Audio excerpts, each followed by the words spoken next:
Remembering the Childless on Mother's Day by Kim Gentry Meyer. Not looking to your own interest, but each of you to the interest of the others. Philippians chapter 4, verse 2. Every Mother's Day I experience the same mix of complicated emotions. I'm very grateful to be able to celebrate my own wonderful mother and know how blessed I am that she's still with us. But I also feel a wave of sadness that I'm not a mother myself. People point out to me, "But you're a stepmom," or "You're a pet mom." And I certainly cherish those roles, but to me, it's just not the same. Mother's Day is pretty much the only thing that still bothers me on the topic of motherhood.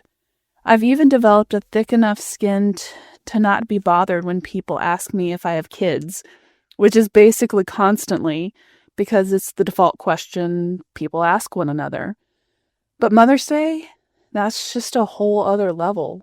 For me, it's largely because churches always make such a big deal about it, and I'm happy for the mothers that they do. Church on Mother's Day is my least favorite church service of the year. Sometimes I go, and sometimes I don't, depending on how I'm holding up. I know this will raise eyebrows, and plenty of people will say I should go anyways. But I've learned to show compassion to myself on this topic, so I always play it by ear. For those who relate to what I'm saying here, let me share the 3 things I do to get through Mother's Day. First, I call or text every mother I can think of and wish them a happy day. I share in their joy to decrease my own lack thereof. Philippians chapter 2, verse 4 talks about not looking to your own interest, but each of you to the interest of the others. Nothing lifts my spirits like getting the focus off of myself.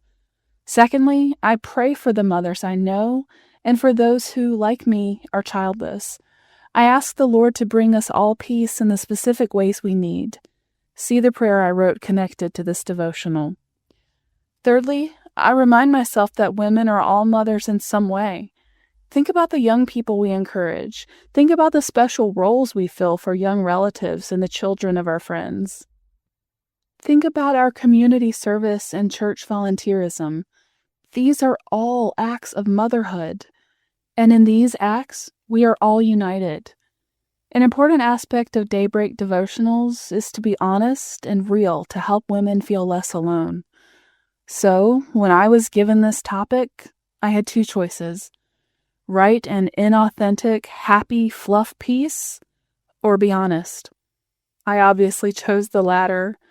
I haven't seen much written from the perspective I offer, and I think it's a valid one that needs to be acknowledged in the Christian arena. In closing, if you're struggling this Mother's Day, I encourage you to reach out to someone. If you don't feel like anyone in your life understands what you're going through, please feel free to contact me or reach out to the amazing folks at CrossMap. They would love to connect and pray with you. And if you are a mother, please take a moment to consider those who aren't. Philippians chapter 4, verse 2 comes to mind again.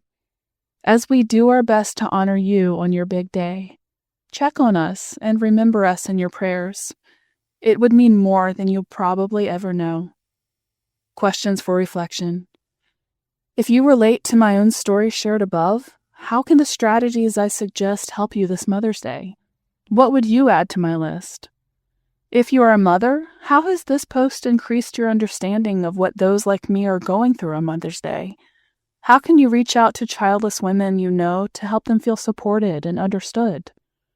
I find that churches almost always focus their women's programming on motherhood. How can your church hold space for childless women and help them feel included and appreciated? Conversely, how do you think childless women can be more supportive of mothers?